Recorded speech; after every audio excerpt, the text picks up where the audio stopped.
السلام علیکم۔ Controversy today کے ساتھ آپ کی خدمت میں حاضر ہیں۔ جیسا کہ آپ کو معلوم کہ اب تک کی اہم خبریں اور ان خبروں تک ہمارے تبصرہ نگاروں کی آراء ہم آپ تک پہنچاتے ہیں۔ آج کے مہمانوں کے تعارف سے پہلے آج کے موضوعات کا آپ سے تعارف کرواتے چلیں۔ پہلا موضوع آج ہفتے کے پہلے دن اس سے زیادہ کیا ہو سکتا ہے کہ سعودی عرب کے گلے شکوے دور کرنے کے لیے پاکستان کی مسلح افواج کے سربراہ اور پاکستان کی premier agency intelligence agency ISI کے ہیڈ جو ہے یعنی کہ فوج کی پوری قیادت جو ہے وہ سعودی عرب پہنچی ہے اور وہاں پہ مذاکرات ہوں گے۔ نارملی یہ مذاکرات جو تھے یہ ویکنڈ پہ بھی ہو سکتے تھے، بلایا جا سکتا تھا جتنی کہ ماضی کے اندر محبتیں رہی ہیں، لیکن ویک ڈیز پہ بلانا، ورکنگ ڈیز پہ بلانا اس بات کا انڈیکیٹ کرتا ہے کہ جو بھی باتیں ہوں گی آفیشیل ہوں گی، آن دا ریکارڈ ہوں گی۔ اس سے پہلے سعودی عرب نے پاکستان سے اپنے ادھار دیے گئے $3 ارب میں سے $1 ارب واپس مانگ لیا، جو کہ حکومت پاکستان نے ہمیں بتایا کہ انہوں نے چائنا سے پکڑ کے دے دیا۔ اب اگر چائنا کی بات کریں تو چائنا جو ہے وہ ملک ہے جو بائی دا بک چلتا ہے، ایک ایک آنا، ایک ایک پیسہ لکھتا ہے، اس کے مقاصد کی تشریح کی جاتی ہے اس ڈاکومنٹ کے اندر۔ یعنی کہ اگر آپ چائنا کے ساتھ کوئی ایگریمنٹ کرنے جا رہے ہیں تو ان کی ڈاکومنٹیشن بڑی ڈیٹیل ہوتی ہے کہ پڑھتے پڑھتے آپ بوڑھے ہو جائیں۔ اگر اتنی ڈیٹیل کی ڈاکومنٹ ہوئی ہے تو اس کا مطلب ہے کہ یہ معاملات جو ہیں کافی عرصے سے خراب تھے، اور یہ شاید اس وقت سے خراب تھے جب پاکستان کے وزیر اعظم کو سعودیہ کے حکمران نے اپنے چلتے طیارے سے لا دیا تھا نیچے، یعنی کہ اتار دیا تھا۔ اور بنیادی بات یہ تھی کہ ہمیں امت مسلمہ کی قیادت کا جو ہے وہ شوق چرایا تھا، تو انہوں نے کہا کہ یہ شوق اگر آپ نے پورا کرنا ہے تو اپنے خرچے پہ کریں، ورنہ امت مسلمہ کے لیڈر جو ہے وہ ہم ہوتے ہیں، یعنی کہ سعودی عرب نے کہا۔ اس کے بعد ہماری طرف سے کوئی شاید سنجیدہ کوشش نہیں ہوئی، ادروائز سعودیوں کو جو ہے وہ منانا کتنا مشکل ہو سکتا تھا، لیکن بہرحال اس کے بعد جو ہے جو صورتحال اب درپیش ہے، اگر یہ دلوں میں شکر رنجیاں دور بھی ہو جاتے ہیں تو کیا ہم مستقبل کے اندر وہ والے کارڈیل ریلیشن واپس لا پائیں گے؟ لیکن اس کے ساتھ ساتھ سعودی حکومت کو بھی اس بات کا بڑا رنج ہے، ملزم کو اس امر کا بہت رنج ہے کہ ارطغرل جیسے ڈرامے چلا کے انڈائریکٹلی ان کے خلاف ایک یہاں پہ سپیس جنریٹ کی گئی۔ پہلے پاکستان کے اندر 2 طبقات ہوتے تھے، ایک طبقہ جو تھا وہ ایران کو اپنے بہت قریب سمجھتا ہے اور اپنی جان سے بھی زیادہ عزیز رکھتا ہے، اور پاکستان کی محبت ان کی ایران کے ساتھ محبت کو بھی میچ نہیں کر پاتی۔ دوسرا طبقہ یہ ہے کہ جو حرمین شریفین کو اپنے دل کے بہت قریب سمجھتا ہے، اور پاکستان کی محبت ان کے لیے لایانی ہو جاتی ہے جب حرمین شریفین کی یا سعودیہ کی یا سعودی فیملیز کی محبت کی بات آتی ہے۔ اور یہ دونوں طبقے جو ہیں یہ باہم سر پٹول بھی رہے ہیں، انہوں نے پاکستان کے معاشرے کے اندر کافی زیادہ فساد اور شر بھی پیدا کیا ہے۔ اب پاکستان کے اندر ایک تیسرا طبقہ پیدا ہو گیا جو ارطغرل کی طرح تلواریں اٹھا کے اور جہاد کرنے کے لیے تیار رہتا ہے، اور یہ طبقہ جو ہے اس کا بھی سعودی عرب کو بہت رنج ہے کہ جناب یہ طبقہ جو ہے یہ دونوں کو جو ہے وہ اچھا نہیں سمجھتا۔ اس کے حوالے سے بھی کافی زیادہ تحفظات ہیں۔ تو خیر یہ ساری باتیں ہیں، اب دیکھیں کہ وہاں پہ کیا مذاکرات ہوتے ہیں، کیا توقعات ہیں، کیا خدشات ہیں، اس کے اوپر بات کریں گے۔ دوسرا ہم نے جی پاکستان کے اندر ریکارڈ ٹوٹا۔ جب پاکستان بنا تھا تو اس وقت آٹے کی قیمت جو تھی وہ 30 روپے سے کم تھی، تقریباً 30 پیسے سے کم تھی، یعنی 25 سے 26 پیسے فی کلو گرام تھا، اور چینی جو اس وقت دستیاب تھی اس کی قیمت جو تھی، شکر جس کو ہم اب شکر تو نہیں کہتے پنجاب کے اندر لیکن اردو میں اس کو شکر کہتے ہیں، وہ جو شکر تھی وہ 60 پیسے تھی۔ یوں یہ ایکویشن جو ہے پچھلے 71 سال سے چلتی ہوئی آ رہی تھی، تو 71 سال سے اگر وہ ایکویشن چلتی ہوئی آ رہی تھی تو یہ طے تھا کہ جب آٹا جو ہے ہول ویٹ آٹا وہ 70 روپے اور 80 روپے کے درمیان پہنچ گیا ہے، تو اس کا مطلب ہے کہ چینی نے بھی 140 سے 150 کا سفر کرنا ہے، تو وہ سفر جاری ہے جی۔ آج 110 کا لیول انہوں نے ٹچ کیا ہے، بلکہ کراس کیا ہے، تو اب دیکھیے کیا وہ 140 یا 150 کی طرف رواں دواں ہے اور حکومت بیٹھی تماشا دیکھ رہی ہے۔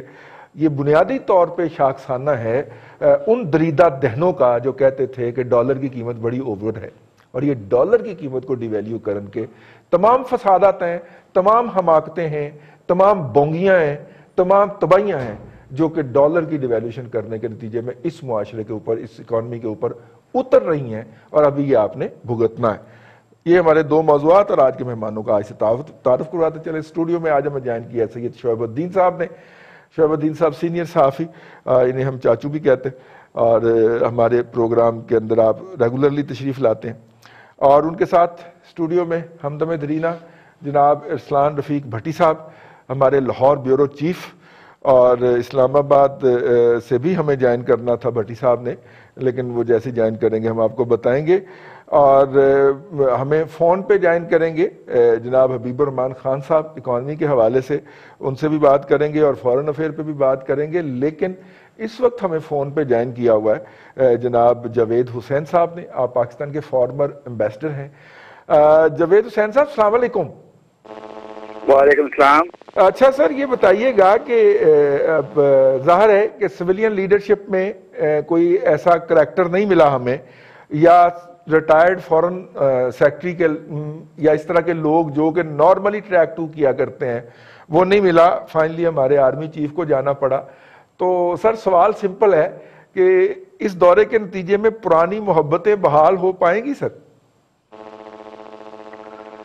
یہ کہنا آسان نہیں ہے، کیونکہ مس انڈرسٹینڈنگ تو اب نظر آ رہی ہیں کہ پاکستان اور سعودی عربیہ کے درمیان میں پیدا ہو چکی ہیں، اور شاہ محمود قریشی صاحب نے بڑا ایک کھل کے اس کا ان مس انڈرسٹینڈنگ یا ان جو باہمی شکایات ہیں یا مس انڈرسٹینڈنگ ہے ان کی طرف اشارہ بھی پچھلے ہفتے کیا تھا۔ اور پاکستان کے چونکہ تعلقات سعودی عربیہ کے ساتھ بڑے قریبی رہے ہیں ماضی میں، ہماری صاف ظاہر کوشش ہے کہ ان تعلقات کو برقرار رکھا جائے اور ان میں کوئی دراڑ اور شگاف نہیں آئے۔ اور قمر جاوید بایا صاحب کا جو حالیہ جو دورہ ہے، میرے خیال میں اسی اگرچہ سرکاری طور پہ یہ کہا گیا کہ وہ ملٹری افیئرز ریلیٹڈ ایشوز کے لیے گئے ہیں، اس کے اوپر وزٹ ہو رہا ہے، لیکن نظر آ رہا ہے کہ اس کے علاوہ بات چیت جو پاکستان اور سعودی عربیہ کے جو جنرل حالات ہیں یا تعلقات ہیں ان سے بھی بات چیت ہوگی۔ اب پاکستان کے لیے ایک طرف تو کوشش پاکستان کی ہے کہ سعودی عربیہ کے ساتھ تعلقات کو پہلے طریقے سے یا پہلے سے بھی زیادہ مضبوط بنانے کی کوشش کی جائے، جو کہ آسان نہیں ہوگا۔ دوسری طرف پاکستان جو ہے اس کی اپنے جو اسٹریٹجک ریکوائرمنٹس ہیں، کمپلشن ہیں، اس کی وجہ سے اس کے چین کے ساتھ تعلقات پہلے سے قریب تر ہونے جا رہے ہیں، ہو رہے ہیں اور آئندہ بھی ہوں گے۔ یہ چیز ایسی ہے جو میرا خیال میں نہ تو صاف ظاہر امریکہ کو تو بالکل بھی نہیں پسند، اور چونکہ امریکہ اور سعودی عربیہ کے تعلقات آپس میں بہت قریبی ہیں، تو یہ چیز ایسی ہے جو میرا خیال میں سعودی عربیہ کے لیے بھی تو ایسی چیز نہیں ہے جس کو وہ ویلکم کریں گے یا وہ انکریج کریں گے۔ تو سوال یہ ہوتا ہے کہ ہم نے کس طرح سے یہ بیلنسنگ ایکٹ پرفارم کرنا ہے، کیونکہ ہم ایک طرف چاہتے ہیں کہ جیسے بھی ہمارے تعلقات رہیں اچھے، دوسری طرف ہم چاہتے ہیں کہ چائنا اور ایران اور ترکی کے ساتھ بھی ہمارے تعلقات اچھے رہیں۔ تو ہمیں صاف ظاہر ایک میسیج دینا پڑے گا سعودی عربیہ کو کہ جہاں ہم ان کے ساتھ دوستی تو رکھنا چاہتے ہیں، لیکن یہ دوستی جو ہے ہمارے جو دوستی ہے چائنا کے ساتھ، ایران یا ترکی، اس کے اوپر نہیں ہو سکتی، اس کی قیمت پہ نہیں ہو سکتی۔ جیسے ہم یہ بھی کہیں گے دوسرے ملکوں کے ہماری تعلقات جو ان کے ساتھ دوستی ہے وہ ہم اس کی خاطر ہم سعودی عربیہ کے ساتھ اپنی دوستی کو قربان نہیں کر سکتے، لیکن اس قسم کی پالیسی چلانے کے لیے یہ ضروری ہے کہ ملک اپنے پاؤں پر کھڑا ہو۔ تو جس قسم کی ہم امداد کی ہم بار ہمیں ضرورت پڑتی ہے، کبھی ہم سعودی عربیہ پہنچے ہوتے ہیں، کبھی چائنا پہنچے ہوتے ہیں، اس حالت میں نہ ہوں تب ہم اس قسم کی انڈیپینڈنٹ فارن پالیسی کو کامیابی سے آگے چلا سکتے ہیں۔ جی جاوید صاحب، ایک بات اس میں اور بھی تو ہے نا، نئی ڈیولپمنٹ جو ہے، جو یو اے ای نے، متحدہ عرب امارات نے اسرائیل کو تسلیم کر لیا ہے۔ پاکستان نے اس کے اوپر بڑا نیوٹرل سا ایک سٹیٹمنٹ جاری کیا فارن آفس نے ہمارے، اور کہا ہے کہ اس کے بڑے فار ریچنگ امپیکٹ ہوں گے۔ غلط ہے، صحیح ہے، ہم اس کی کنڈیم کرتے ہیں یا ہم اس کے ساتھ کھڑے، ہم نے کوئی ایسا سٹانس نہیں لیا، لیکن یہ جو نئی ڈیولپمنٹ ہوئی ہے، اور کچھ لوگوں کا خیال ہے کہ یہ میرا نہیں ہے لیکن کچھ لوگوں کا خیال ہے کہ یو اے ای کے بعد اب سعودی عرب بھی یہی حرکت کرنے جا رہا ہے، کیونکہ ایران کے مقابلے کے اندر، کیونکہ ایران نے تو اعلان کر دیا تھا کہ حج ہم کروایا کریں گے، تو انہیں اپنے وجود کو خطرہ تھا، تو وہ کسی سے بھی گلے مل سکتے تھے، تو انہوں نے اسرائیل سے مل لیا گلے۔ تو ایسی صورت کے اندر کوئی ڈائنامکس چینج نہیں ہوئے سر اس دورے کے؟ جی وہ بالکل آپ کی بات درست ہے کہ جو اسرائیل کا بڑھتا ہوا اثر و رسوخ ہے گلف اسٹیٹس میں، اور اس کے پیچھے امریکا سازگار کھڑا ہے، اس کی مضمرات جو ہیں نہ صرف ان خطے کے ملکوں کے لیے بہت زیادہ ہیں، بلکہ پاکستان کے لیے بھی ہیں، ایران اور ترکی کے لیے بھی ہیں۔ تو ہماری جو اگر ہم نے کوئی اپنی ایک بحیثیت ایک آزاد ملک کی اور خود مختار ملک کی اپنی ایک فارن پالیسی چلانی ہے تو ہمیں کوئی اس سے اپنا انیشیٹو لینا چاہیے۔ وہ انیشیٹو ایسا ہونا چاہیے کہ ہم سعودی عربیہ کو بلکہ ہم سجیسٹ کر سکتے ہیں، اگر وہ مانے، کہ وہ مسلمان ملکوں کے جو کم از کم چیزہ ملک ہیں، یا تو وہ خود میٹنگ بلائیں یا ہم بلائیں، جس میں اس سارے جو اسرائیل کے ساتھ تعلقات فلسطینی ایشو پر ایک ریویو کیا جائے اور کسی قسم کا کوئی کنسنسس ڈیولپ کرنے کی کوشش کی جائے، اور پاکستان کو پھر اس کنسنسس کے ساتھ چلنا چاہیے۔ لیکن یہ کوئی آسان بات نہیں ہے اس انیشیٹو کو لینے کے لیے۔ دوبارہ بات وہ یہ ہے کہ جو ملک خود کمزور ہو چکا ہو، نہ صرف معاشی طور پہ بلکہ سیاسی ابتری کا بھی شکار ہو، سیاسی طور پہ بھی کمزور ہو چکا ہو، اس کے لیے اس قسم کے ڈائنامک یعنی انیشیٹو لینا جو میرا خیال میں ضروری ہے، بہت مشکل ہوگا۔ تو اس لیے میں نہیں سمجھتا کہ مستقبل قریب میں کوئی بریک تھرو آپ کو نظر آئے گی۔ میرے خیال میں ہمارے تعلقات جو گلف اسٹیٹس ہیں ان کے ساتھ، اکثروں کے ساتھ ہمارے تعلقات میں جو پہلے والی گرم جوشی تھی وہ نہیں رہے گی۔ ٹھیک جی، بہت شکریہ جاوید صاحب ہمیں جوائن کرنے کا، فون کے اوپر اپنی رائے دینے کا۔ اب ہم واپس آتے ہیں، اور چاچو ظاہر ہے کہ انہوں نے، جاوید صاحب نے تو ایک بات کہہ دی کہ جناب ان کی نہیں رائے کہ ماضی جیسی جو گرم جوشی ہے وہ واپس آ سکے، لیکن ظاہر ہے کہ ایک بیر منیمم تو آپ نے ریلیشن رکھنا ہوتا ہے نا، ٹھیک ہے نا؟ اگر میں آپ کو کہوں تو ظاہر ہے کہ وہاں پہ 25 لاکھ لوگ ہیں ہمارے جو روزگار کرتے ہیں، 6 سے 7 ارب ڈالر آتا ہے وہاں سے ہمیں زر مبادلہ کی صورت کے اندر، ہمارے وہ ایکسپیٹریٹ بھجواتے ہیں۔ پھر حرمین شریفین ہیں جہاں پہ ہمارے تقریباً 1 لاکھ سے 1.5 لاکھ لوگوں نے ہر سال جانا ہوتا ہے حج کرنے، اور 2.5 سے 3 لاکھ لوگوں نے عمرہ کرنے جانا ہوتا۔ یہ تمام باتیں اپنی جگہ کے اوپر، کس لیول پہ ہوں گے پھر اگر وہ نہیں ہوں گے تو؟ دیکھیں رئیس صاحب، ایک چیز بڑی کلیئر ہے کہ جب تک ہم امریکہ کے کیمپ میں رہے، ہمارا اور سعودی عرب کا تعلق بہت اچھا رہا۔ وہ اس لیے کہ اس خطے کو امریکہ سعودی عرب کے ذریعے ڈیل کرتا ہے۔ ہم سب کو پتہ ہے کہ سعودیہ اس خطے میں امریکہ کا نمائندہ ہے، اور بڑا واضح ہے اب اس کے تعلقات امریکہ سے مزید زیادہ طاقتور ہوئے ہیں موجودہ محمد بن سلمان کے دور میں، کیونکہ اس کا فیصلہ آپ نے دیکھ لیا ہے کہ یو اے ای نے جو معاہدہ کیا ہے، سعودی عرب نے نہ اس کے خلاف بات کی ہے نہ کچھ کیا، بلکہ لگ رہا ہے کہ سعودیہ بھی اسی پیرائے پہ عمل کرے گا۔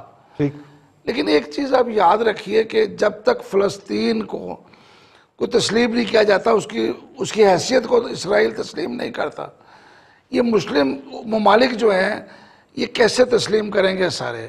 سعودی عرب نے تو کر لیا، یو اے نے تو کر لیا، لیکن باقی لوگوں کے لیے یہ تسلیم کرنا ممکن نہیں ہے اس طریقے سے۔ میرا خیال ہے کہ سعودی عرب چاچو کیمپ ڈیوڈ سے لے کے اور یہ 2 نیشن تھیوری والی جو لاسٹ امریکنز نے پیش کی ہے، اس میں تمام میں اسرائیل جو کمٹ کرتا ہے اس سے بیک آؤٹ کر جاتا ہے اور اس کی وائلیشن کرتا ہے، اور اسرائیل کو کوئی جو بھی ایگریمنٹ کے اندر ایگری کیا جاتا ہے اس کے اوپر عمل درآمد کروانے کے لیے تیار نہیں ہے امریکہ سمیت اور روس سمیت۔ امریکہ نے کبھی بھی کوئی گارنٹی پوری نہیں کی اسرائیل کے حوالے سے، اور اسرائیل نے جو مانگا اس کو ملتا ہے۔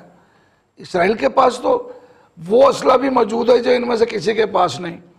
آپ 1967 کی جنگ کے حوالے سے دیکھ لیں، آج تک ان کو کیا ملا؟ کسی کو رشین سائٹ پہ بیٹھے تھے، تباہی بربادی کے علاوہ انہیں کیا ملا اس میں سے اسرائیل کے؟ اب بات یہ ہے کہ موجودہ حالات میں پاکستان کھلم کھلا چائنیز کیمپ میں جا چکا ہے۔ سی پیک اب آپ اس سے بیک فٹ پہ نہیں جا سکتے۔ سی پیک آپ کے سامنے ہے، آپ کے ساتھ ہے، آپ کو بھی نظر آ رہا ہے کہ سی پیک کے راستے سے جو ٹریڈ ہونی ہے اس سے اس ملک میں بہرحال خوشحالی تو مجھے پتہ نہیں آئے گی نہیں آئے گی، لیکن ایک پیسہ بہت زیادہ آئے گا، اس میں کوئی شک نہیں۔ عدنان کے آگے چلا جائے گا نہیں سر، وہ دیکھیں ٹریڈ ہے یہ، آپ نے روٹ دیا ہے آئے گا نا، عدنان کے آگے چلائے آپ نے روٹ دیا ہے نا، جو یہاں سے گزر کے جائے گا وہ آپ کو کچھ نہ کچھ تو دے کے جائے گا۔ یہ وہ نہیں ہے کہ امریکہ نے اپنا تمام سامان اتارا اپنا کراچی کی پورٹ پہ بن قاسم پہ، اور بغیر کوئی راستے سے آپ نے کچھ سے لیا کوئی نہیں، اور افغانستان لے گئے، صحیح، واپس بھی لے جا رہے ہیں، انہوں نے کیا دیا آپ کو؟ کچھ بھی نہیں، تو آپ کو راہداری نہیں ملی۔ ٹھیک ہے۔ اب چائنیز میں راہداری تو کیا مجھے نہیں پتا۔ مملکت پاکستان اور اس کے خزانے کو کچھ نہیں ملا، اگر کسی کو ذاتی طور پہ ملا ہے وہ تو جس کو ملا سب کو پتا ہے، اس بارے میں 100 رائے ہیں، 100 باتیں ہیں، لیکن کنفرم کوئی بھی کہیں نہیں کرتا، ظاہر ہے، اس لیے ہم بات ہی نہیں کر رہے۔ ٹھیک ہے نا۔ اب مسئلہ یہ ہے کہ آپ چائنا سے بیک آؤٹ نہیں کر سکتے۔ چائنا نے ایران کو بھی اتنی لمبی مطلب ہے جتنی آفر کی ہے، اس کے بعد ایران نے 1 سیکنڈ لگایا ہے انڈیا کو نکالنے میں۔ اب ایران بھی آپ کے ساتھ کھڑا ہے، ایران آپ کا ہمسایہ بھی ہے، چائنا آپ کے ساتھ بھی ہے، چائنا ایران کے ساتھ بھی ہے۔ مجھے بتائیں آپ سعودی عرب کے ساتھ کیسے کھڑے ہوں گے؟ اب وہ وقت سعودیہ آپ کو اس وقت امریکہ کے کہنے پہ اپنی طرف واپس کھینچ رہا ہے۔ لیکن ایک اور چیز ہے کہ رشیا بھی آپ کے اس کیمپ میں شامل ہے۔ امریکہ سے نکلنے کے بعد آپ کے چائنا، رشیا، پاکستان، ایران، ترکی ابھی تک بین ہے، پتہ نہیں چاہتا کہ وہ کدھر جائے گا، کیونکہ رشیا کے ساتھ ان کے 1-2 دفعہ کنفرنٹیشن بھی پچھلے دنوں ہو چکی ہیں، طیارے بھی گرائے گئے ہیں۔ تو یہ چیزیں جو ہے دیکھنے والی ہیں۔ پاکستان کے لیے اس وقت سعودیہ کو ٹھنڈا کرنا مشکل ہے، لیکن پاکستان کو بالآخر اگر اپنی وہ بات پہنچ چکی جاوید صاحب نے کہ آزاد خارجہ پالیسی کی قیمت ادا کرنی ہوتی ہے، بالکل ٹھیک، تو آزاد خارجہ پالیسی کی قیمت ہم نے کیسے ادا کرنی ہے، یہ ان بزرگ جمہوروں کو سوچنا چاہیے جو اس وقت خارجہ میں وزارت خارجہ میں۔ ٹھیک ہے چاچو، اگر انہوں نے سوچا ہوتا تو اس وقت جی ڈی پی جو ہے، اس وقت جی ڈی پی جو ہے وہ -3.3 کی طرف نہ جا رہا ہے۔ یہ ان کا کام نہیں ہے، وزارت یہ وزارت خارجہ کا کام ہے نا، وہاں یہ وزارت خارجہ کا کام ہے، وزارت فنانس کا کام ہے، لیکن کچھ لوگ ہیں جو کہتے ہیں کہ ہمیں سب آتا ہے۔ تو جب انہوں نے موجودہ سیٹ اپ جو ہے وہ ڈرافٹ کیا ہے تو اس کے نتیجے کے اندر جو فنانشل تباہی آئی ہے تو اس میں تو پھر یہی کچھ ہونا تھا۔ حبیب الرحمان صاحب کی طرف چلتے ہیں۔ حبیب الرحمان صاحب، یہ ایسا ہمارا دوست ہے سعودیہ کہ نہ تو ہم ٹوٹلی اس سے کٹی کر سکتے ہیں، اور اب جو حالات ہو گئے نہ اس کو ٹوٹلی جفی ڈال سکتے ہیں، تو ہم کہاں پہ کھڑے ہوں گے سر؟ کیسے دیکھتے ہیں آپ؟ ہاں جی، بات یہ ہے کہ یہ ہم کو بہت پہلے سمجھ لینا چاہیے تھا کہ سعودی عربیہ جو ہے وہ اپنے آپ یا اپنے طور سے کوئی وہ ایک پاور نہیں ہے، وہ پپٹ ہے، اور سعودی عربیہ ہمیشہ امریکہ کی پاکٹ میں رہا ہے، اور امریکہ جو ہے وہ ہمیشہ سے زائنسٹ اور اسرائیل کی پاکٹ میں تھا۔ امریکہ کی جتنی فارن پالیسی، جو بھی اب تک ویسٹرن کنٹریز کی foreign policy, global foreign policy رہی ہے، اس کا ایک ہی مقصد تھا کہ راستہ ہموار کریں گریٹر اسرائیل کے لیے۔ یہ جو کانسیپٹ ہے گریٹر اسرائیل کا، یہ آپ دیکھیں گے جس طرح مڈل ایسٹ کے ملکوں کو تباہ کیا، اب یہ جو یو اے ای کا اکارڈ ہوا ہے یہ بھی گریٹر اسرائیل کا ایک حصہ ہے۔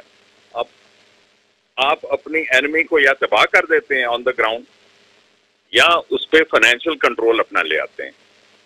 اب یو اے ای ایک فائنینشیل ہب ہے عرب ورلڈ کا، اس کے اوپر سارا اب زائنسٹ فائنینشیل سسٹم جو ہے وہ حاوی ہو جائے گا۔ تو یہ سعودیہ جو ہے اور ان کی تو کوئی اپنی سے نہیں ہے، اس لیے پاکستان جو ہے وہ آئی ڈونٹ تھنک وہاں سے کچھ کروا سکے گا یا کہہ سکے گا۔ ہاں البتہ یہ ہے کہ جس طرح ابھی ہمارے دوست کہہ رہے تھے کہ ہم obviously چائنا کے کیمپ میں ہیں اور رہیں گے، لیکن اتنا آسان نہیں ہے، کیونکہ ہمارے ملک کے اندر اس وقت آئی ایم ایف بڑی اسٹرانگلی انٹرینچڈ ہے۔ آئی ایم ایف صرف ٹول ہے ویسٹرن فائنینشیل سسٹم کا، اور وہ ہمارے ملک میں انٹرنچڈ ہے اس وقت. تو اتنا آسان نہیں ہوگا کہ ہم جی وہ پیسے آ جائیں گے اور سی پیک ہو جائے گا اور چائنا جو ہے وہ اس کے کیمپ میں ہم ہیں. وہ obvious ہے, ہم دراصل پھنسے ہوئے ہیں. ہم لیکن حبیب الرحمان صاحب وہ جو انیاں پڑی ہوئی تھیں جو ہم گنتی کے بغیر جو ہمیں ڈالر آتے تھے, ٹرمپ کہتا ہے ہم نے 34 ارب ڈالر دیے ہیں, ہم کہتے ہیں آپ نے 18 ارب ڈالر دیے ہیں, درمیان کا فرق نہیں مل پا رہا ہمیں. تو یہ چائنا کی طرف سے تو انے واہ نہیں آتے پیسے, وہ تو ایک ایک پیسہ ایک ایک سینٹ ایک ایک پائی گن کے دیتا ہے اور واپس لے, کم سود پہ لے زیادہ پہ لے, لیکن واپس پوری گن کے لیتا ہے. سر وہ انی تو نہیں پڑنے لگی نا جو پہلے پڑی ہوئی تھی امریکہ کے معاملات میں. بالکل آپ نے صحیح کہا. یہ میں یہی کہہ رہا تھا دراصل کہ وہ اتنا آسان نہیں کہ جی اب خوشحالی آ جائے گی, چائنا کے کیمپ میں ہم جا رہے ہیں اور سی پیک بہت پیسے آئیں گے. ایسے ویسے کوئی نہیں آئیں گے. ہاں ٹھیک ہے, آپ کی پراسپیرٹی, آپ کی ڈیفنس اور ان چیزوں کا خیال رکھا جائے گا, لیکن جو ویسٹرن طریقہ ہے جہاں وہ نوٹ چھاپی جا رہے ہیں اس وقت, ڈالر جو ہے وہ صرف چھپ رہا ہے, اس کے کوئی بیکنگ نہیں ہے, گولڈ کی بیکنگ نہیں ہے, صرف ان کی طاقت ہے, فوج ہے. تو وہ چھاپی جاتے ہیں اور جہاں مرضی دے دیں, ان کا کوئی فرق نہیں پڑتا انہیں. آن دی ادر ہینڈ اب ہم اس وقت اس پوزیشن میں ہیں کہ ہمیں اپنے بہت محتاط ہو کے چلنا پڑے گا, بیکاز دیکھیں ڈالر ڈی ویلیو ہو رہا ہے.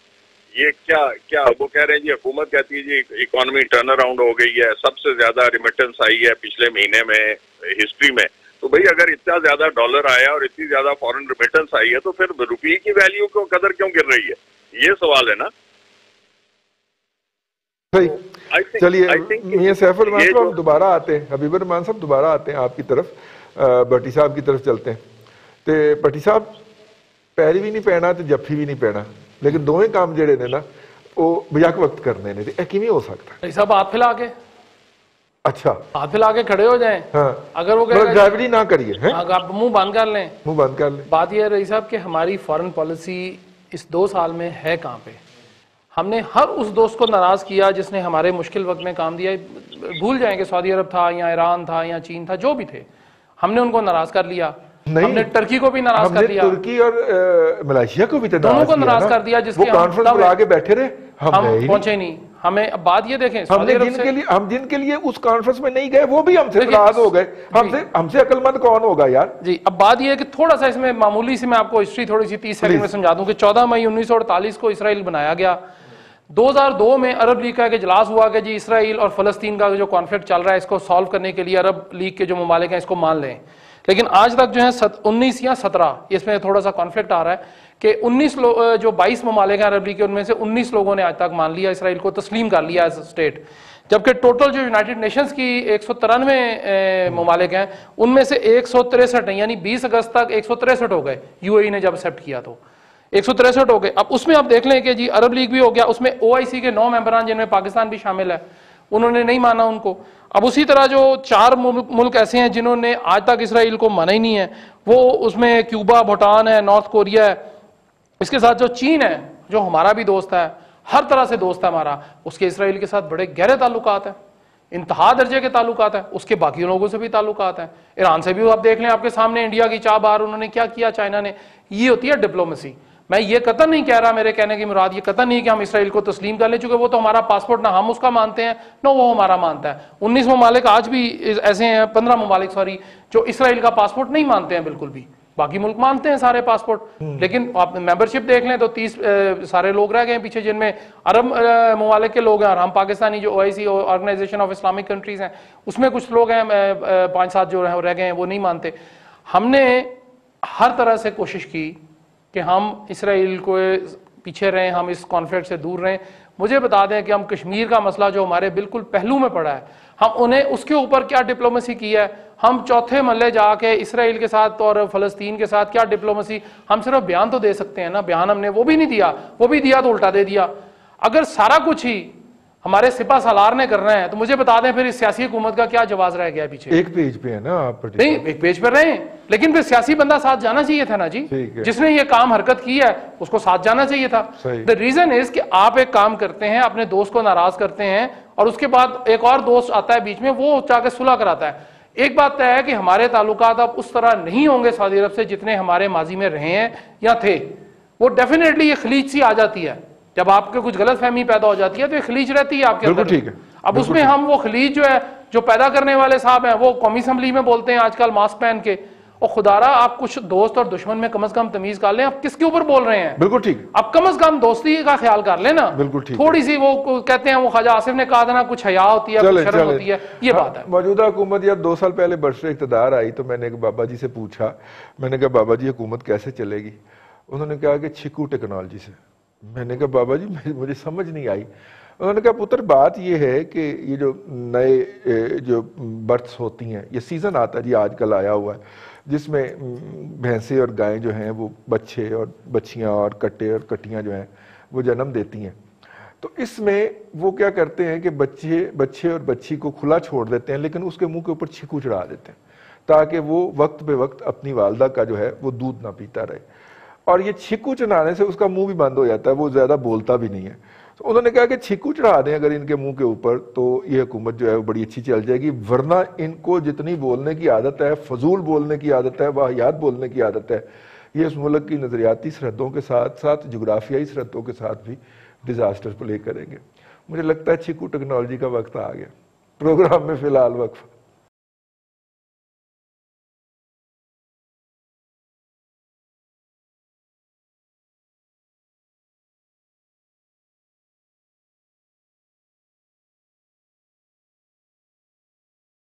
Welcome back. کنٹروورسی ٹوڈے کے اندر آپ کو ایک مرتبہ پھر خوش آمدید کہتے ہیں. آج ہم بات کریں گے پاکستان کے اندر جو ہے بنیادی چیزیں جو ہیں ان کی قیمتیں بڑھ رہی ہیں. حبیب الرحمان خان صاحب, میں نے پہلے کی تاریخ میں عرض کیا تھا کہ ہمیشہ 71 سال تک تو یہ اصول رہا ہے کہ چینی کی قیمت جو ہے وہ آٹے کی قیمت کے ڈبل ہوتی ہے یا اس سے تھوڑی سی زیادہ ہوتی ہے.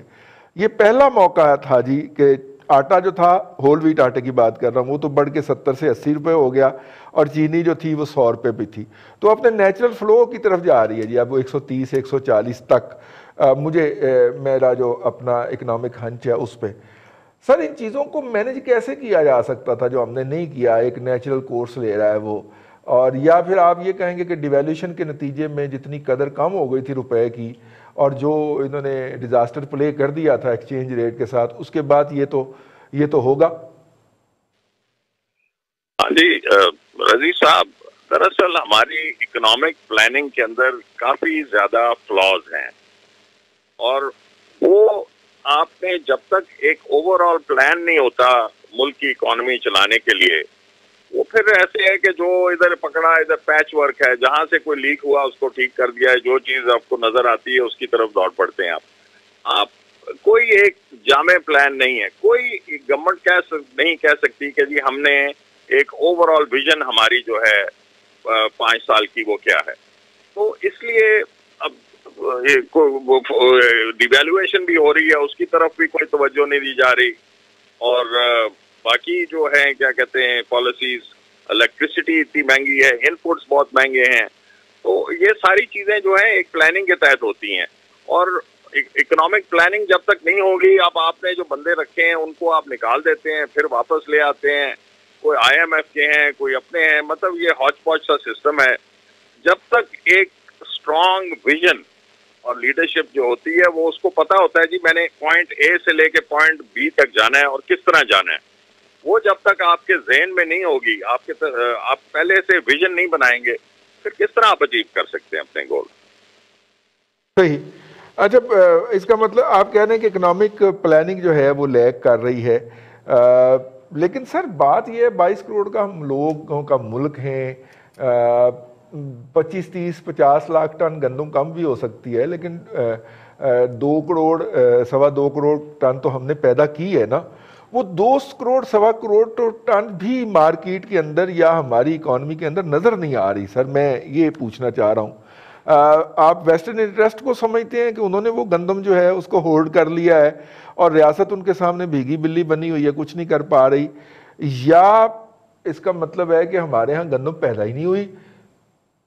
نہیں, ایسی کوئی بات نہیں ہے. گندم کی پروڈکشن ہماری, ہم سیلف سفیشینٹ ہے ماشاءاللہ.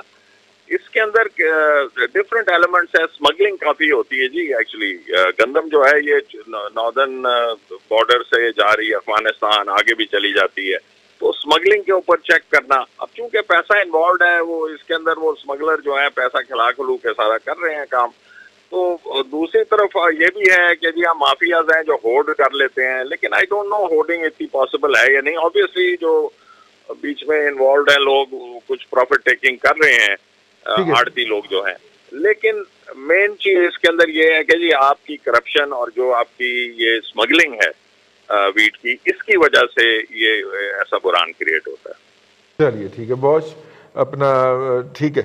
چاچو یہ میرا خیال ہے کہ چینی بھی اب 100 گندم کے دوگنی پرائس کی طرف رواں دواں ہے. ادروائز تو اس کی قیمت بڑھنے کا, اس کی پروڈکشن ٹھیک ٹھاک تھی, سرکار نے کہا ٹھیک ٹھاک تھی, ملر نے کہا ٹھیک ٹھاک تھی. اس سال اس کا جواز ہی نہیں بنتا اس کی جب آپ قیمت بڑھنے کا. شوگر مالکان کے خلاف انکوائری کریں گے, ان کو گھسیٹیں گے, ان کو ثابت کریں گے کہ انہوں نے یہ پیسے جو ہیں, یہ چینی جو ہے پاکستان سے باہر بھیجی نہیں اور یہیں پہ پیسے کما لی ہے, اور جو چینی دکھائی بھی ہے باہر جانے والی وہ گئی نہیں, تو آپ کا کیا خیال ہے اس کے جواب میں کیا ہوگا؟ چینی جو آپ کہنا چاہ رہے ہیں کہ ریاست اتنی کمزور ہے, اتنی ویک ہے کہ وہ اس کا منہ چڑھا ہے. اس وقت بدقسمتی مجھے یہ سمجھ نہیں آتی کہ یہ ہماری مینجمنٹ جو ہے, انتظامیہ جو ہے, یہ ڈی ایم جی گروپس جو ہیں, یہ سارے لوگ جو ہیں یہ کہاں بیٹھے ہوئے ہیں. آپ یقین کریں لاہور میں ایک ڈی سی کا حکم چلتا تھا تو اس کے بعد اگلے دن مارکیٹ سیدھی ہو جاتی تھی, ایک پیغام جانے کی دیر ہوتی تھی. آپ کو یاد ہوگا کہ چینی کی قیمت بڑھی تھی تو امیر محمد خان نے گورنر ہاؤس بلا کے صبح صبح ایک صرف اتنا کہا تھا اتنے پیسے کم کر دو. وہ ایک طاقتور آدمی تھا, چینی اتنی کم ہو گئی تھی. ایک الگ بات ہے کہ بعد میں جو ایوب خان کے خلاف رائٹس ہوئے, سارا کچھ ہوئے, وہ چینی کا مسئلہ ہی تھا نا. تو چینی جو ہے اس وقت میرے نزدیک پاکستان کی انتظامیہ, یہ جو ڈسٹرکٹ مینجمنٹ ہے, یہ کمزور ترین سطح پہ ہے. مجھے نہیں سمجھ آتی ہے کیوں کام نہیں کر رہے, یہ کس وجہ سے اس چیز کو نظر انداز کرتے ہیں. آپ کہیں بھی چلے جائیں, ایک تو یہ ہے کہ مجسٹریسی جب ختم ہوئی تھی اس کے بعد سے وہ پاور اب ہے ہی کوئی نہیں. آپ نے مجسٹریسی پاور گرفتاری کی اور چلان کرنے کی تحصیلدار, نائب تحصیلدار, کلرکوں کو دی ہوئی ہے. وہ جا کے چلان کریں گے, کیا کریں گے وہ. اب یہ جب تک آپ کو میونسپل مجسٹریٹ بنانے پڑیں گے, کوئی قانون لانا پڑے گا, کوئی ایسی مجسٹریسی ہونی چاہیے ہر ضلع میں جو صرف اور صرف کنٹرول کرے قیمتوں کو. یہ مجسٹریسی پہلے ہوتی تھی, اب وہ مسنگ ہے. شہباز شریف صاحب نے ڈنڈے سے جس طرح کام لیا, دیکھیں آپ جو مرضی کہیں, ایک چیز بڑی کلیئر ہے کہ انہوں نے جو ایک پالیسی چلائی تھی کہ جو سینئر افسروں کو گھر بٹھا دو اور جونیئر کو فیلڈ میں لگا دو, اور انہیں جو کہا وہ بھاگتے رہیں گے, کرتے رہیں گے. تو وہ سارے جونیئر افسر جہاں پہ کبھی 20 گریڈ کا افسر لگتا تھا وہاں 18 والے بھی کام کرتے رہے, اور ان سے بھی جو انہوں نے کہا وہ انہوں نے کیا. اب یہ ان کو سوچنا چاہیے کہ ان کے افسر کام نہیں کر رہے ہیں, کیسے کام لینا ہے, یہ گورنمنٹ کو تو سوچنا پڑے کتنی گا. دیر کے ویسے ہم انتظار کریں گے کہ حکومت, مجھے نہیں سمجھ آ رہی, 2.25 سال ہو گئے ہیں افسروں سے کام لینا نہیں لے. میں تو ہر پروگرام میں آپ کے پٹتا ہوں کہ افسروں سے کام لینا چاہیے, ٹھیک ہے, یہ کام نہیں لے پا رہے. بالکل ٹھیک ہے, کمزوری ہے, کمزوری اس گورنمنٹ کی کمزوری ہے. جی اپنا کیا نام ہے بھٹی صاحب, وہ جب گئے نا وہاں پہ کیا نام ہے موصوف, تو جو سرکاری طور پہ ان کی عثمان بزدار صاحب کی نیب میں پیشی کی اندر کا احوال بتایا گیا, تو انہیں نیب کے افسروں نے سوال پوچھا جو ان کا مینڈیٹ نہیں ہے, جو انہیں نہیں پوچھنا چاہیے, اور میڈیا کو جاری کیا. یہ بھی بددیانتی ہے, یہ ان کے دماغ کا کیڑا ہے, نیب کے افسروں کے دماغ کا کیڑا ہے, جس کی بنیاد کے اوپر وہ ایک منتخب نمائندے کو ہیوملیٹ کر کے نا یہ 18ویں گریڈ کے جو افسر ہیں یہ خوش ہوتے ہیں. لیکن خیر انہوں نے پوچھا اور اپنے جو پسندیدہ ان کے اینکر ہیں انہیں فراہم کیا کہ وہ ٹھٹھا اڑائیں.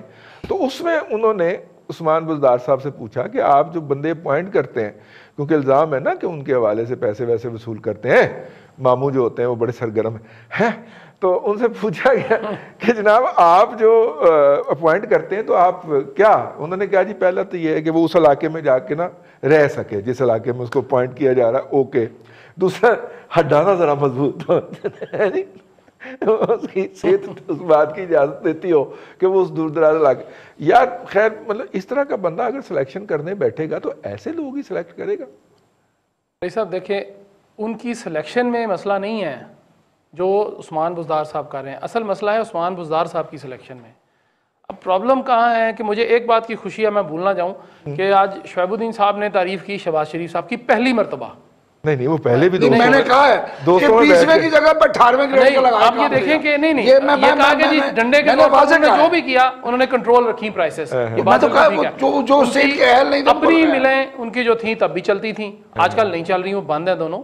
لیکن چینی جو ملے شریف اس میں تو کیسز چل رہے ہیں چونکہ وہ نالے کا مسئلہ بنا ہوا ہے, ریفرنس شاید آج دائر ہو گیا ہے. پرابلم رئیس صاحب یہ ہے ہمارا کہ آپ ہڈوں پیروں کے بالکل مضبوط افسر لیں, ہمیں اس پہ بھی کوئی اعتراض نہیں ہے, لیکن ان کو پاورز تو دے دیں نا.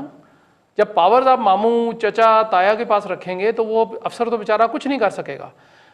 شہباز شریف صاحب نے ایک بات اچھی کی تھی کہ انہوں نے اگر 18ویں گریڈ کا لاہور کا ڈی سی لگایا ہے نا تو اس کو پاورز بھی دی ہیں, اور اس کو یہ کہا کہ تم نے ڈائریکٹ مجھے بتانا ہے اگر کوئی مسئلہ ہے تو یا کوئی انٹرفیئرنس ہے تو.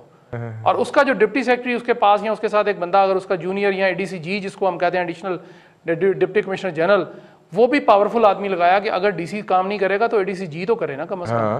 مجھے بھی یاد ہے میرے فادر رہے ہیں یہاں پہ اسسٹنٹ کمشنر بھی رہے لاہور میں, تو ہمیں بڑا ہوتا تھا ان کا کہ وہ میسج ہی کرتے ہوتے تھے, اگلے دن سارا کچھ ٹھیک ہو جاتا, بلکہ اسی وقت لمحے تھوڑے دیر کے بعد ٹھیک ہونا شروع ہو جاتا تھا. جلسے جلوس بھی ہوتے تھے, وہاں اینٹیں بھی چلتی تھی, اسی طرح ہی ہوتا تھا, وہ جالی سی لگا کے ہم جاتے ہوتے تھے. لیکن معاملہ یہ ہے جی کہ چینی جو آپ نے بتائی ہے, میں نے آپ کو کچھ دن پہلے فگرز دی تھیں 1947 کی, سارا میں نے نکالا, ایک سال 2 سال 3 سال پہ جا کے اخباروں کی کٹنگز. اب اس میں مسئلہ یہ ہے جی کہ سب سے مجھے جو ہے نا آج رحم جو مجھے آ رہا ہے یا افسوس ہو رہا ہے, 110 روپے کلو ہے کے پی میں چینی, جہاں پہ 8 سال تحریک انصاف کی حکومت بدستور قائم. یار انہوں نے بی آر ٹی چلائی ہے یار, میرا صاحب جو بی آر ٹی چلائی آپ دیکھ لیں, there is no free lunches. آپ یہ دیکھ لیں کہ ان کی جو بی آر ٹی ہے وہ بعد میں کرین کھینچ کے لائی ہے واپس. ٹھیک ہے جی, پنجاب کے اندر چینی 105 سے 108 چلی گئی, 2-3 روپے مہنگی, 5-102 تھی, 5 روپے مہنگی ہوگی. میں جن جگہ سے وہ لیتا ہوں کہتا ہے جی آپ کے لیے سرکاری ریٹ ہے, باقیوں کے لیے 105 یا 108 روپے ہم دے رہے ہیں. میں نے کہا کیا ہوا, انہوں نے کہا جی ملوں نے چینی بڑھا دی ہے, وہ دیتے ہی ہمیں پہنچ جو ہے 98 روپے دیں گے, تو مجھے بتائیں ہم 2 روپے رکھ کے یا 4 روپے رکھ کے نہیں بیچیں گے تو کہاں بیچیں گے, ہم نے دکان کا خرچہ نہیں پورا کرنا, ہم کیا یہاں پہ وہ فری بیٹھے ہوئے. یہاں پہ پرابلم یہ ہے کہ انہوں نے کہا جی کہ ہم نے نوٹس لیا ذخیرہ اندوزی نہیں کرنے دیں گے, ذخیرہ اندوزی ہو گئی. انہوں نے پھر نوٹس لیا کہ مافیاز جو ہیں وہ اس میں چینی کے انوالو ہیں, مافیاز پھر کامیاب ہو گئے. تو بات وہی ہے جو شعیب الدین صاحب کر رہے ہیں. میں بھٹی صاحب آپ کو خوفناک بات نہ بتا دوں, شوگر کرائسس کمیشن نے کام کرنا آج سے شروع کر دیا ہے. بس دیکھ لیں اب یہ 150 تک جائے گی, ہے کہ چینی کی قیمت کو مزید 150 روپے تک. اچھا مجھے ویسے رئیس صاحب ایک بات میں تو نہیں سے جانتا, کیا گنا جو ہے اس کا بیج جو ہے وہ ہم ڈالر میں خریدتے ہیں اور لگاتے ہیں پانی, اور ٹریکٹر ڈالرز میں آتا ہے. ایوب ریسرچ کے اندر کین ریسرچ انسٹیٹیوٹ واقع ہے, بہترین بیج وہاں سے لے, ڈالر میں ملتا ہے, ورنہ لوکلی ہی بیج. اچھا ویسے میرا ایک اور مشورہ ہے حکومت کو, حکومت ویسے مشورہ مانتی نہیں ہے, اس کی قیمت ڈالر میں فکس کر دیں. بھٹی صاحب یہ کسی کو پتہ ہی نہیں ہے کہ جو ایتھنول ہے وہ $800 سے $1800 پہ چلا گیا جی پر میٹرک ٹن کے اوپر. اور یہ جتنی بھی ہماری شوگر ملیں ہیں میجورٹی میں بگاس وہ بنتا ہے نا جی, اس سے بنتا ہے فیول, اس سے جو اس کا جو کیا اس کو بولتے ہیں اس سے بنتا ہے نا وہ چھلکا جو باقی بچتا ہے, نہیں چھلکا نہیں, پھوک سے, پھوک تو اور چیز ہوتا ہے, یہ راب سے, راب اس کی جو گنے کی راب سے بنتا ہے, ایتھنول بنتا ہے, اور وہ 2.5 گنا اس کا ریٹ ہو گیا شعیب چاچو. جی برازیل میں وہ اس پہ گاڑیاں انہوں نے چلائی ہوئی ہیں, وہ تو پرانی بات ہو گئی, بڑی پرانی بات, آج سے نہیں 40 سال ہو گئے ان کو. سر وہ گاڑیاں جو ہیں وہ جھومتی ہوئی جاتی ہیں. نہیں ہماری آپ جہازوں کی بات کر رہے ہیں, گاڑیاں نہیں ان کی جھوم رہی ہیں, ہمارے جہاز جھوم رہے ہیں. رئیس صاحب نازیاتی نہ کریں, اب مانیں اس بات کو. لیکن چلیں کہ پچھلے دور حکومت میں شہباز شریف صاحب نے پوری کوشش کر لی کہ اس ایتھنول کو ہم کسی طرح یوٹیلائز کر لیں, لیکن ان کے سامنے بھی بالا وہ خود مل اونر ہیں, لابی بڑی, ان کی لابی اتنی مضبوط تھی جو ان کے سامنے نہیں کر سکی, لابی بڑی مضبوط تھی, اس نے ایک بھی نہیں ہوا نا.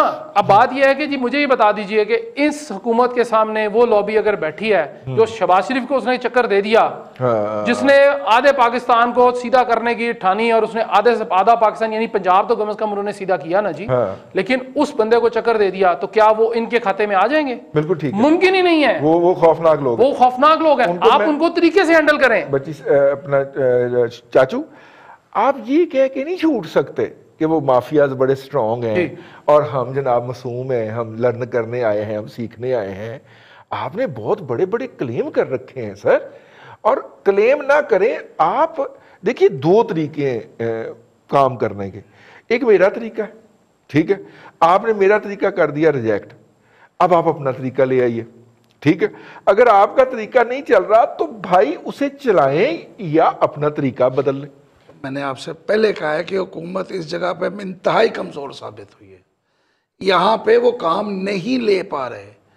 یقین کیجئے یہ بیوروکریسی, یہ وہی بیوروکریسی ہے جو ماضی میں تھی جی. دیکھو رضی صاحب, اپنا رضی صاحب نے بڑی واضح کہا تھا کہ شہباز شریف نے اپنے لوگوں کے لیے جونیئر افسر لگا دیے. جونیئر سے آپ وہ کام لے سکتے جو سینئر نہیں کرے گا. سینئر لکھتے ہوئے کبھی بھی اپنا ہاتھ اپنا, کیوں جی آج سارے کیس کیوں جونیئر افسروں کے خلاف ہوئے ہیں؟ کسی سینئر افسر کے خلاف وہ کیس آیا آپ کے سامنے؟ مجھے بتائیے, آپ بتائیں نا مجھے کس سینئر افسر نے کو کل تعین کیے ہیں؟ 2 وعدہ مفگوا جو عثمان بزدار کے خلاف بنے وہ سینئر افسر ہیں. جی نہیں دیکھیں, عثمان بزدار کے خلاف نہیں, ماضی میں بھی 2 سینئر افسر جو ابھی دیکھیں, ابھی ہم رائل سے فواد کون تھا؟ رائل سے جونیئر اس پوسٹ کے لیے جہاں پہ وہ لگایا گیا تھا, وہ پنجاب کا سب سے کم عمر ڈی سی لاہور رہا ہے 1999 میں. ایسے نہ کریں آپ. چیمہ کے ساتھ بھی نہیں, وہ پہلے بھی ٹھیک ہے, میں یہ بتا رہا ہوں. مینگل بھی کام تو نکال دیا نا چاچو, کام تو نکال دیا. میں کہہ رہا ہوں آپ کو, میٹرو بس چل رہی ہے. ہاں, میٹرو بس چل رہی ہے, ٹرین بھی تیار کھڑی ہوئی ہے. جس طرح کے پی کے میں بجلی تیار بیٹھی تھی نا, اس طرح ٹرین تیار کھڑی ہوئی ہے. میں تو آپ سے کہہ رہا ہوں, بڑا واضح کہہ رہا ہوں کہ یہ نہیں چلا پا رہے. آخری 2 منٹ رہ گئے, آخری بلکہ 1 منٹ رہ گیا. علاج کیا ہے, کیا کیا جائے؟ ہم تنقید کر کر کے تھک گیا ہوں, میں تو ہاف گیا ہوں سے. ان کی موٹی جلدوں کے اوپر اثر ہی کوئی نہیں ہوتا. کیا کریں, اس کا بالکل آسان حل کیا ہے. ایک تو میں نے اور چاچو نے حل ڈھونڈا ہے نا کہ ہم گھر کے اندر سٹیویا کا پودا لگائیں گے اور اس سے ہم جو ہے وہ چینی اور مٹھاس حاصل کیا کریں گے. یہ تو میرا اور چاچو کا فارمولا ہے جی. اب سٹیویا کا پودا ڈھونڈنا پڑے گا مجھے. سٹیویا کا پودا ہر نرسری سے مل جاتا ہے. بس ٹھیک ہے, ٹھیک ہے, لیکن حل کیا ہے؟ رئیس صاحب بہت سمپل حل ہے کہ جتنے سٹیک ہولڈرز ہیں نا, اس میں میں بھی ہوں, آپ بھی ہیں, کوئی کنزیومر سوسائٹی بھی ہوتی ہے, اس کے بعد جو مل اونرز ہیں ان کو بٹھائیں, ان سے وجہ تو پوچھیں نا کم از کم. حکومتی وہ بندے نہ جائیں جن کے اپنے سٹیکس وہاں پہ موجود ہیں, جو اپنی گندم سمگل کرتے ہیں یا اپنی چینی کی سبسڈی لیتے ہیں. وہ بندے نہیں ہونے چاہیے.